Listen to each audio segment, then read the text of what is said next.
fits very nicely and totally unexpected.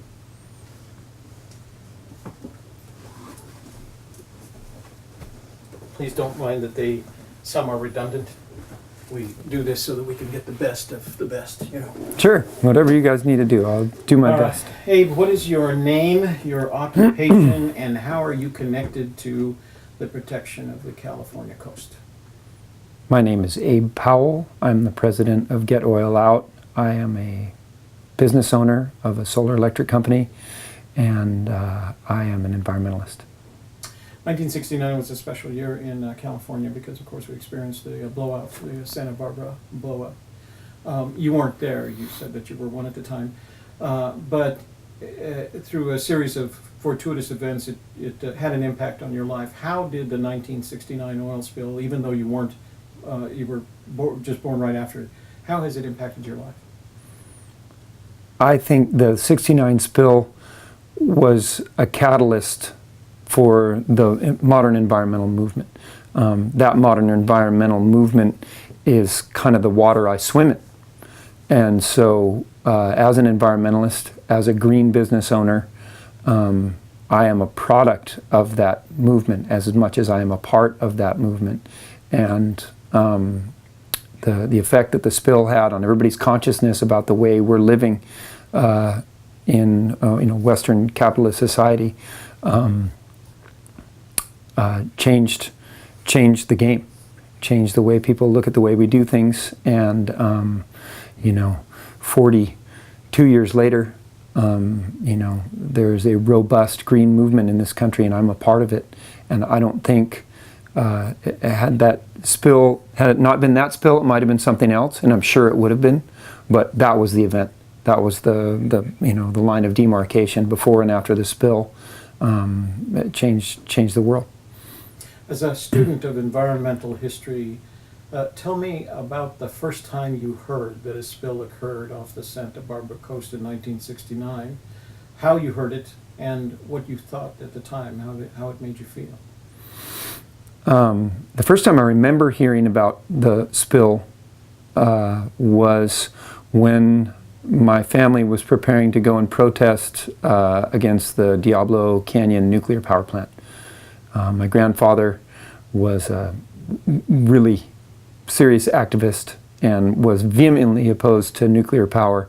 And it turned out that he had also been on the board, the original board of Get Oil Out. And I was a young person at this time, preteen, and they wanted to take me to go get arrested with them to protest the plant. And I wanted to go, but my parents didn't let me.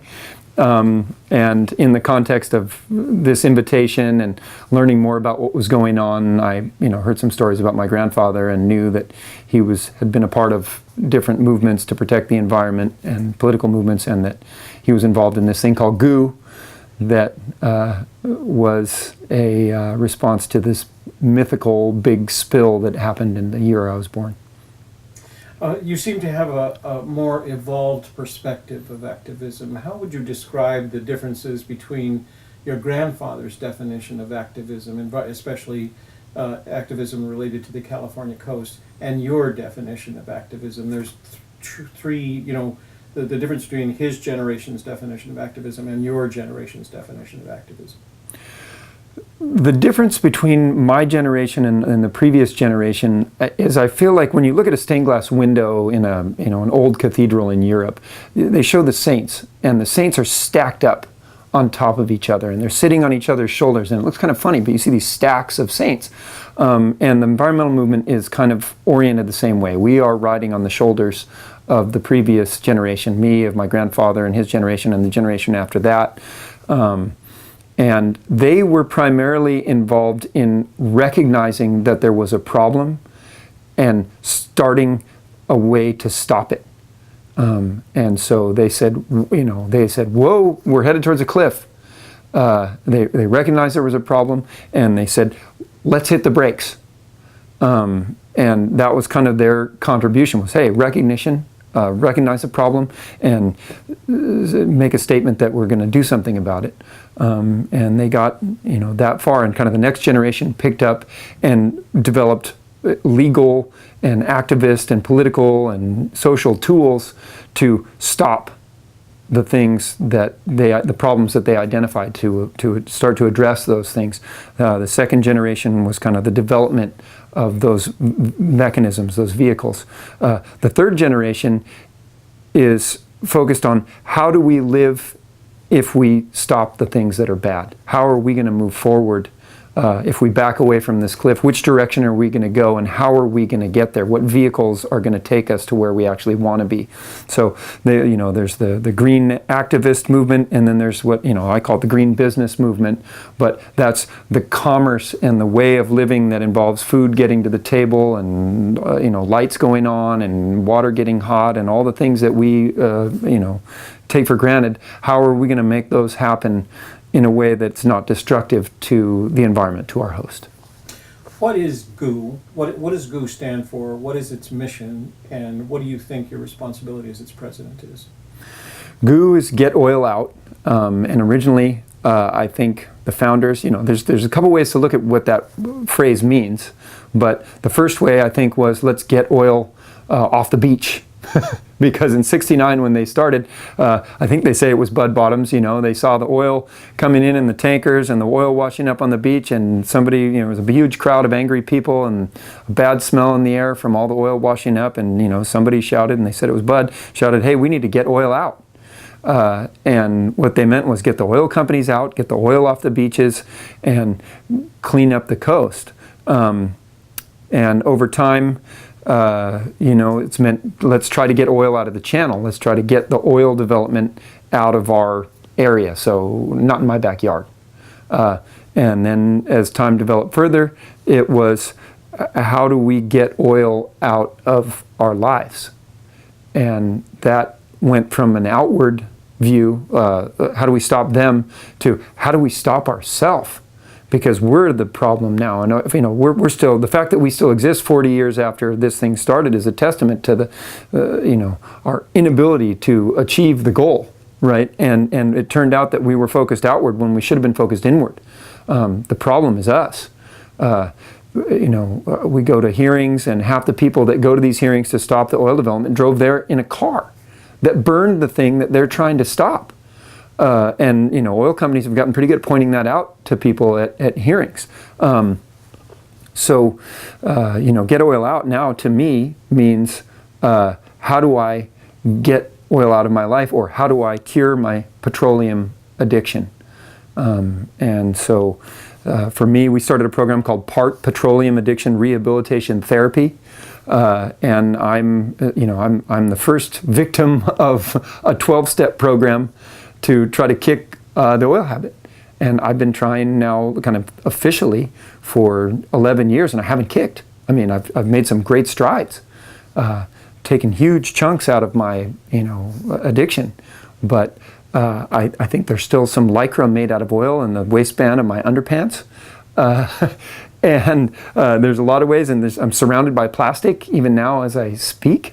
And the harder I struggle to get out of the tar baby, the more I realize how interwoven with it I am. And so that's the next challenge. We've done 42 years of being a kind of outward-driven organization, fight the oil companies. Now the next step is inward-driven. How do we fix ourselves? And that's kind of my approach to the environment in general, and I'm trying to bring that to GOO. In your opinion, what is the most ominous threat to the California coastline at this time? People. Tell me what you mean. How do you mean people? People as individuals are wonderful things, but as a group, organized the way we're organized, we're filthy animals. And the more of us that you put in an environment, any environment on this planet, the filthier it gets. And so, the biggest threat is us. There's nothing that's as big of a threat as us. Now, within the threat that is us, to the coast, I'd say, a nuclear or another major oil disaster would be the kind of near-term problem that would kind of be the biggest disaster. But I think a nuclear a major nuclear meltdown at one of the plants on the coast would probably be the biggest threat to the coast. I mean, I think it would take a long time to recover from something like that, a lot longer than from an oil spill. If you were standing in front of an audience of high school students, there was, say, 500 of them, and you were hoping that by being inspired by you, they would all become activists to help protect the California coast. What would you say to them? What story would you tell them to inspire them to become activists? I'd probably tell them the story of Luke Cole, who graduated from Stanford and then Harvard with a law degree, and turned down, some very high-paying offers from very fancy law firms all over the world and all over the country to start his own firm to protect the environment and to protect people, poor people particularly, from the effects of pollution from big companies. And he was incredibly successful at it. And he would go into the most disenfranchised people, and he would go in there and they'd say, we have no hope. Our water's polluted, whether it was up in Alaska or in the Central Valley of California. He'd show up, they'd say, we have no hope. Our kids are sick, our water's polluted, we don't know what to do. There's a mine or there's a big company doing something next to us and we don't know what to do. And they say there's nothing to be done. And he'd look over and say, well, I'll tell you what we're going to do. We're going to kick their ass. And then he would. And he showed that, with the right amount of determination and persistence, just about anything can be done, and any big problem can be brought down with very few people and very little money, with the right effort and the right persistence. In my life, I've approached things differently. So, my inspirational story would be maybe just trying to find a way to not drive a car on gasoline in 1999. And there's nowhere that I could go, that I was aware of in the state of California, that I could drive up to a station and get something that wasn't petroleum to put in my vehicle. And I needed a vehicle to do the business that I did. And I said, well, I'd like there to be alternative fuel, but there's not. And I can't go to the station and get it. And so there's no demand, there's no supply. And because there's no supply, there's no demand. How are we going to solve this? So we said, well, hey, what if we find a way to bring in a fuel that's not petroleum and use it ourselves? We'll bring it in. We'll create a supply. I'm the demand, me and my 4 friends. And we said, we're going to create a supply of biodiesel fuel. It was made from recycled waste grease from Las Vegas, Nevada, was where we got it at first. And we said, we can get this fuel, and we're going to bring it in, and we're going to create a supply and a demand. We'll be the demand. And we started a co-op to get alternative fuel into our town. And we all started running on biodiesel. And all of our tailpipes started putting out a smell that smelled a lot different from what everybody else was doing. And people started asking us. And pretty soon more people wanted to join our group. There was 4 of us, then there was 8 of us, and there was 16, and there was 50. And pretty soon there was a lot of people in town driving around. And there was a big tanker truck that was coming and filling up all our little tanks at home of this, recycled vegetable oil fuel. So now we had a kind of an artificial supply, not a gas station per se, but we had kind of created our own supply, and demand started responding to the supply as opposed to the other way around. And the suppliers took notice of us. And within 2 years, 2 different suppliers picked up biodiesel in Santa Barbara and started selling alternative fuel here in Santa Barbara. And so that was really inspiring. Because we went from a situation where it was like we had no choice, and we said there will be a choice. We will find a way to make a choice. And 4 people started a co-op that turned into the availability of fuel, that turned into the city using biodiesel in its vehicles to reduce air pollution and to decrease its dependence on oil as a sign that it's serious about kicking its oil habit somehow. And things changed. Now there's gas stations in town where you can get alternative fuel where there wasn't before. And it was 4 people with not a lot of money and a little determination made a change. And again, it's you know, the persistence and the intention. You can change things, and you know, and it's worth it. If you could ask every citizen in the state of California to do you one favor that would improve and protect the coast even further, what favor would you ask them to perform?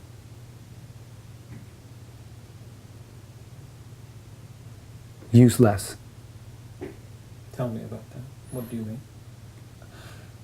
Can you do what you're doing with less material consumption to support it? And you know, if you're going to do one thing, can you do what you're doing now with less and still do the same thing? Because almost in every case you can. There's so much waste built into our society and the way we do things that you know, with a little bit of thinking and a little bit of kind of bringing a little consciousness to the way you do what you do, you can do a lot. You can do, you know, as much or more than you're doing now with much less material input into that equation if you try. And so why not try? Let's reverse the process. Let's say you were sitting in your office and you got a call from President Obama. And President Obama said to you, I will grant you one favor, that will help protect the California coastline. What favor would you ask of President Obama? Establish a public rail transportation system in the state of California, including high-speed rail. Go from the beginning. I would start. Give me a full description. What question would you? What favor would you ask President Obama to grant you? I would ask him to provide the funding to immediately establish a robust network of high-speed rail lines up and down the coast of California to eliminate the dependence on vehicles and cars for people to get around. And I think that would be the single fastest way to reduce pollution and petroleum consumption in the state of California. And how's that going to change the quality on the coastline? Well, you know, if you look at places like Los Angeles and Santa Barbara, where there's an incredible car commuter workforce situation, the average speeds on the freeways during rush hours are very low. And in fact, you have cars going 15, 30 miles an hour or being stopped a lot of the time, and idling is an incredible burden on our fuel supply and on our air quality, where there's this incredible kind of pollution content to that lifestyle.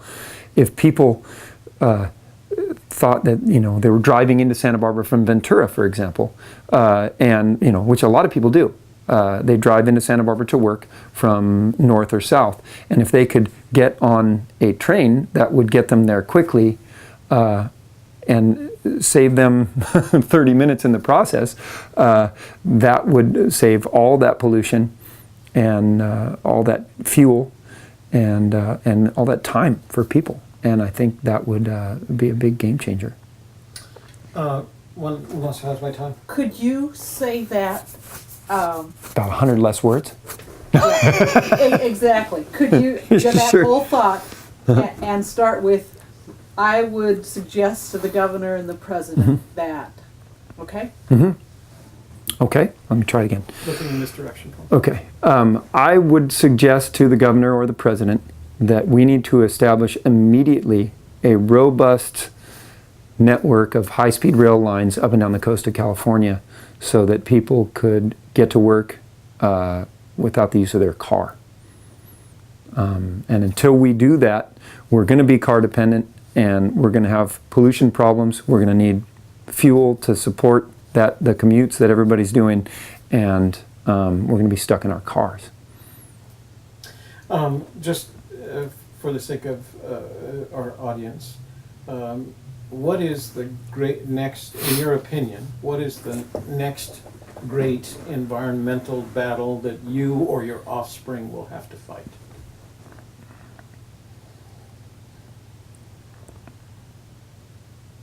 I think I think the next major environmental battle we're going to fight is the results of climate change.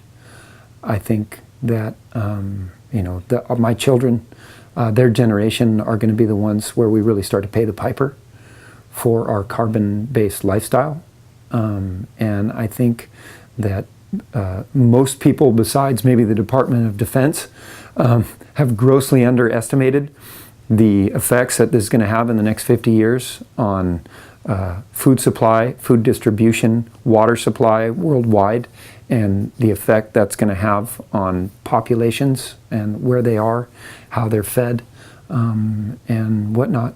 I think what's going to happen is we're going to face a pretty serious problem of trying to feed and house everybody within the next 50 years. And I think that is going to put an incredible strain on governments. I think it's going to put a strain on the people and the environment. And when things get strained in that way, human beings don't tend to react in a very kind of rational and calculated fashion. When we get into crisis, we tend to knee-jerk react to things, and our initial knee-jerk reaction doesn't tend to be the smartest one in the array of possible reactions. And I think that we're going to face a crisis more or less unprepared, despite all the warnings. But as a planet, we're still going to go into this relatively unprepared, and we're going to struggle with our own ability to deal with crisis in the midst of the crisis. And it's going to be a pretty potent challenge for my children's generation. Thank you. Well done. That was very, very good.